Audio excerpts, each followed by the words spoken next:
Bonjour à toutes et à tous, bienvenue dans votre journal de ce lundi 2 octobre. On fait le point sur l'actualité vendéenne à la mi-journée. Et on commence avec la rencontre d'Henri, surnommé le héros au sac à dos. Il s'était interposé face à l'agresseur de l'attaque au couteau dans un parc à Annecy le 8 juin dernier. 6 personnes avaient été blessées, dont 4 enfants. Le jeune homme de 24 ans, originaire de Vendée, effectue un tour de France des cathédrales du pays. Il est parti le 27 mars dernier de l'abbaye bénédictine du Barroux dans le Vaucluse. Ses aventures sont suivies sur Instagram. Son compte Le Chant des cathédrales compte plus de 130 000 abonnés. En 6 mois, il a déjà sillonné une partie de l'Hexagone, Avignon, Montpellier, Strasbourg, Rouen, Dijon ou Reims. Et hier, il était à Luçon à l'occasion de la fête de la paroisse Notre-Dame.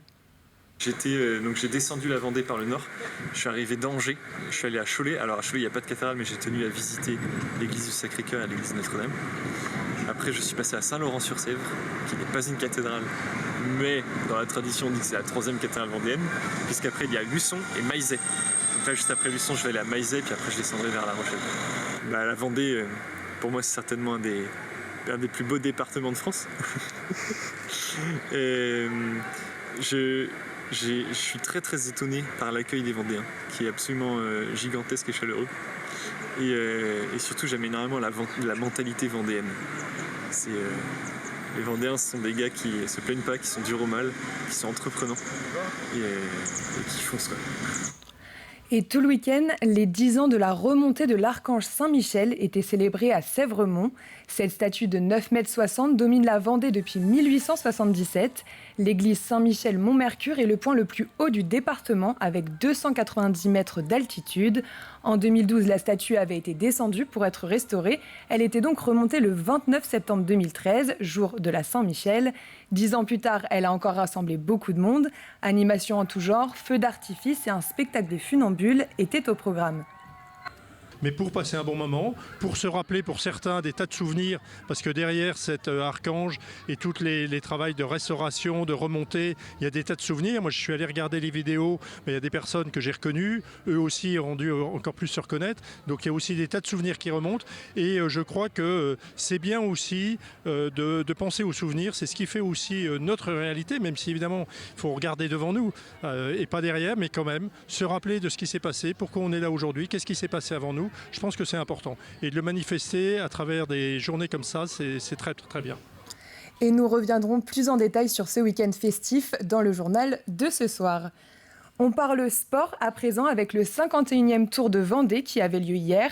Une édition marquée par la victoire d'Arnaud Démare, sa première sous les couleurs de l'équipe Arkea Samsic et les adieux de Peter Sagan, le triple champion du monde slovaque. Sur le podium, on retrouve Paul Pénouette de l'équipe Groupama FDJ qui devient champion de France de cyclisme avec cette 2e place. Et sur la 3e marche, c'est Sandy Dujardin, l'un des coureurs de l'équipe Total Énergie. Écoutez la réaction du président du Tour. Un très beau vainqueur, un peu une revanche sur l'année passée parce que Arnaud Démare faisait second l'an dernier et donc là il a la victoire. Donc un beau podium, une belle bataille tout au long de la journée et avec un final spectaculaire. Et une place d'honneur pour un direct Total Énergie, donc Sandy Dujardin qui fait 3e. Et puis on est très, très satisfait aussi du final de Peter Sagan qui a animé ce final sur ce circuit où il avait gagné la 2e étape du Tour de France 2018. Et il fait 6 ou 7e, donc il n'est pas très loin et il a bien animé ce final. Direction maintenant Saint-Gilles-Croix-de-Vie. Le conseil municipal des jeunes a installé une boîte à dons dans la commune. Cette institution a pour but de les initier à l'exercice de la citoyenneté et de la démocratie.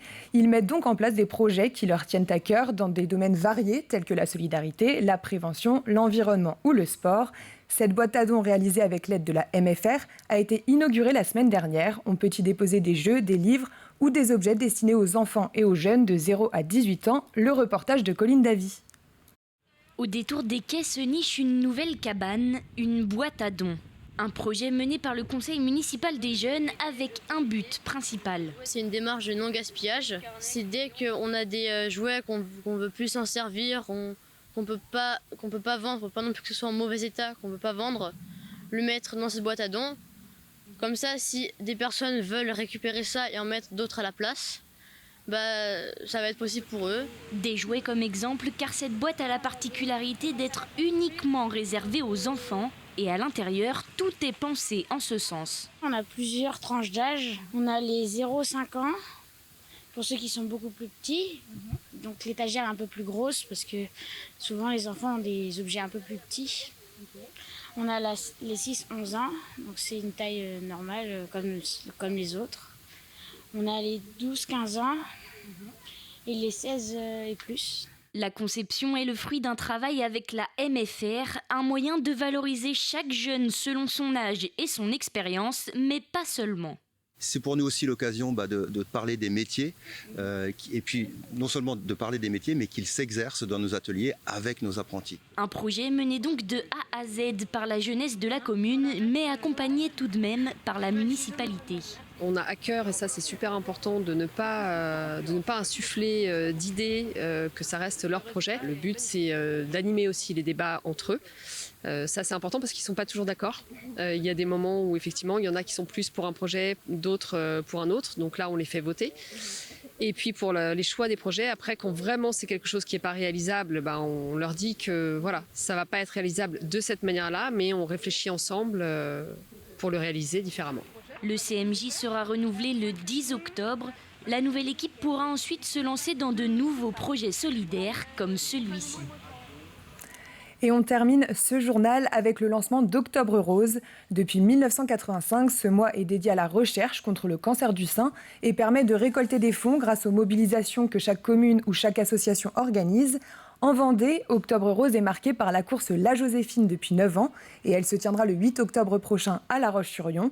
Mais du 30 septembre au 7 octobre, 158 communes partenaires se sont engagées et c'est le cas de Drummondville au Québec, une ville jumelée avec La Roche-sur-Yon.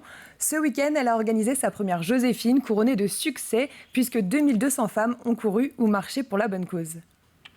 En 2018, Alexandre Cusson m'avait envoyé à La Roche-sur-Yon, m'avait dit « Catherine, va voir la course, je pense avec ce que tu as vécu, tu vas pouvoir nous dire si on pourrait importer la course ici et faire en sorte que notre communauté puisse bénéficier de dons et d'une journée exceptionnelle pour les femmes. » Alors, vous savez, la pandémie est arrivée et un nouveau conseil est arrivé et grâce à l'appui de mes collègues au conseil municipal que je salue, qui sont extraordinaires. Donc, on a pu mettre en place cette course extraordinaire.